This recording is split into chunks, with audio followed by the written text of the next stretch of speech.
Eng sara giyoh, eng mo'jizakor giyoh, beozorimiz, qon kabi sokinimiz, yurakni mustahkamlovchimiz, yurak kasalida, barcha yurak kasalida iste'mol qilsa yurakni davolovchimiz, miya, yurak va ruhni bir vaqtda baravar davolovchimiz bu atirgul yaproqlari bo'ladi do'stlarim. Ha, o'sha nazaringizga kirmagan atirgul yaproqlari.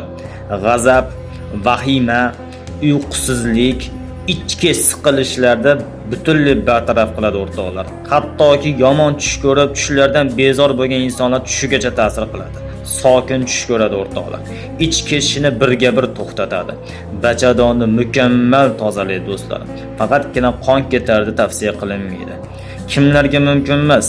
Allergik insonlarga, davleniyasi pastlarga, homiladorlarga, astmasi borlarga tavsiya qilinmaydi. Qolgan insonlar iste'mol qilishi mumkin do'stlar. Buni quritilgan barglarini quritib olib, uyingizda, xonadoningizda bo'lsa, 2 choy qoshiqchasini oling. 200 mg qaynoq suvga 30 daqiqa damlang. Suzib oling, 100 grammni 2 mahal ochiq qornga iching. 21 kun kifoya qiladi do'stlarim. Me'yordan oshirish mumkin emas o'rtoqlar.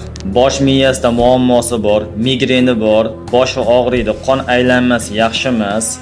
Undan tashqari epilepsiya bor, tutqanoq kasalliklari, Alsgeymer, Parkinson, xullas bosh miyadagi kasalliklar, beldagi og'riqlar, umurtqada, boshqa orqa tomondagi orqa miya og'riqlarida sizga juda katta foyda beradi. Buni yog'i bo'ladi o'rtoqlar. Atirgul yog'ini uy sharoitida tayyorlash. 20 dona yangi bargini olasiz. Yanchib to'lg'ab olasiz.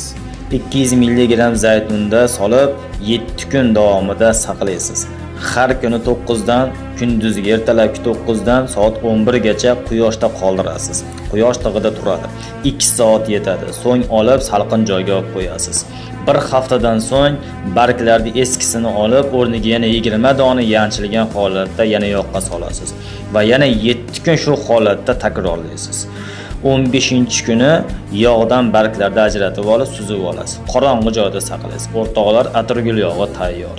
Hech qachon kasal bo'lmanglar, shifo bo'lsin, omad do'stlarim.